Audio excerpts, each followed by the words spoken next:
Now, our next presenter will be talking about securing maritime infrastructure, a little bit of background about our speaker. Now, his general research interests lie in the broad area of cybersecurity, including but not limited to security for AI, wireless technologies, and Internet of Things. Now, together with his student, he discovered swine tooth and bruck tooth, the families of Bluetooth vulnerabilities that do affect billions of devices worldwide. You can also find his research being featured in Wired, PC Magazine, Hackers News, among many others. With that, ladies and gentlemen, please help me warmly welcome from Singapore University of Technology and Design, Professor Sudipta Chattopadhyay.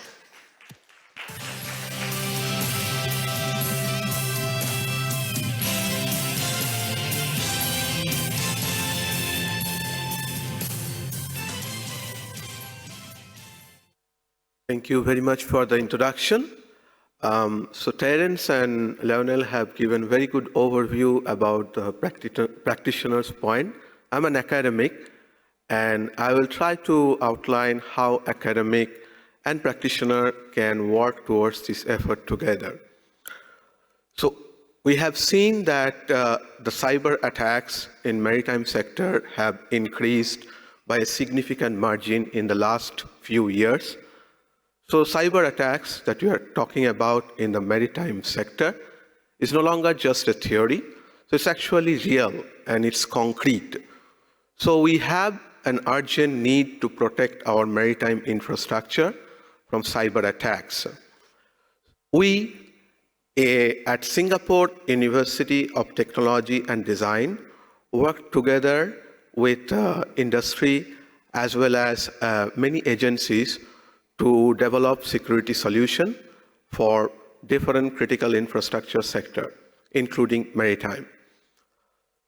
So at Singapore University of Technology and Design, we have iTrust, as I said.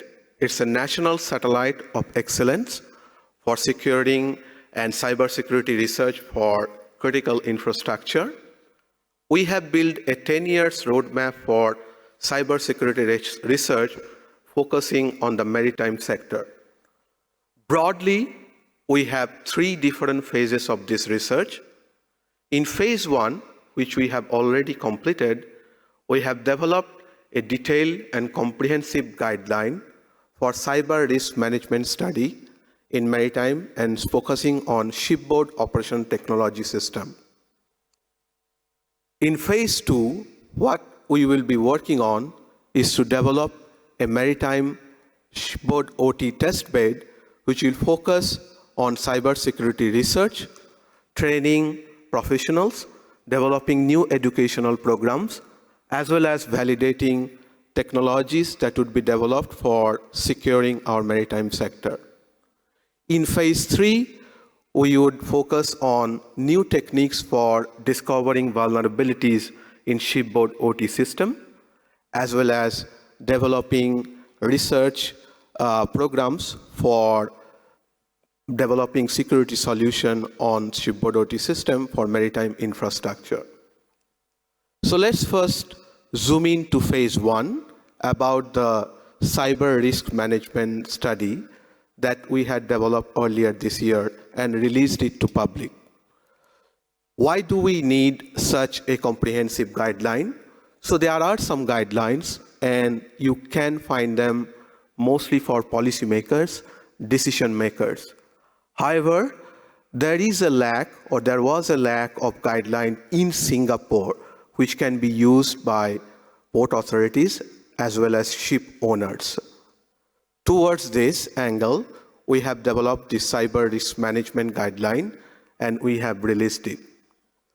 So let me give you a little bit more details about the cyber risk management study and the guidelines that we have developed. So this was briefly outlined in Lionel's presentation. And this particular guideline now is available in iTrust website for everyone to download and read about. It's an 85-page comprehensive report which talks about different sort of attacks that can happen in different components of maritime shipboard OT system. Broadly, it focuses on the 4 components: the navigation system, which is, for example, GPS, AIS, that gives ship accurate navigation data. The communication system, for example, wireless LAN and 5G going forward, that would allow ship-to-ship and ship-to-shore communication.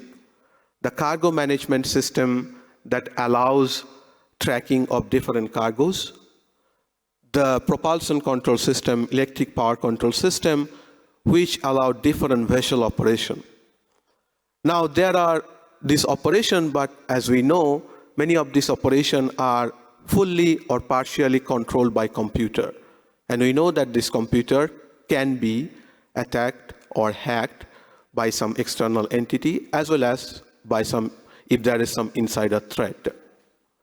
What we do in this cyber risk management study is to provide detailed attack vectors for each of these 4 major components, as well as we outline the potential mitigation strategies.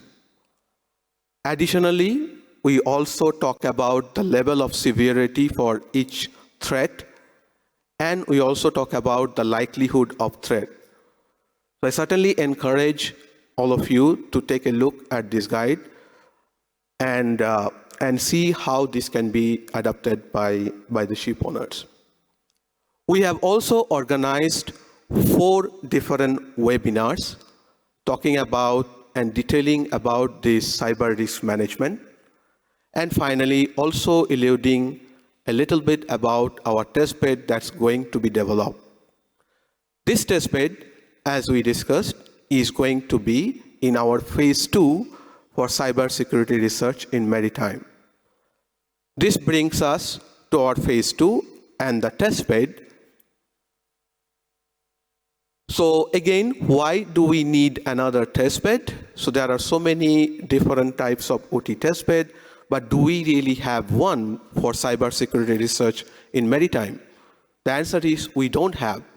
And this particular testbed is going to focus on cybersecurity research and training.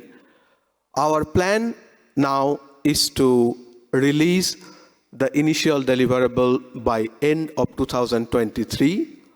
Maybe some of the parts of this testbed will not be ready, but we will have an idea how to use it for further research. And we plan to launch the final testbed by end of 2024. This brings us some issue with the changer. Thank you. So as we talked about, so we have an urgent need to develop security solution. However, we lack a comprehensive testbed which would allow us to validate technologies before the deployment. And in iTrust at Singapore University of Technology and Design, we are going to create the world's first testbed focusing on the cybersecurity for shipboard OT system. So this would be focusing on educating professionals as well as educating professionals, as well as developing the new educational program that focus on maritime cybersecurity. Not last but not the least, obviously, we also want to promote scientific research in this area so that new cybersecurity solution can be developed. So with this and our further effort on developing new technologies for maritime, we hope to contribute to several efforts that would lead to cyber safety at sea. Thank you very much for listening.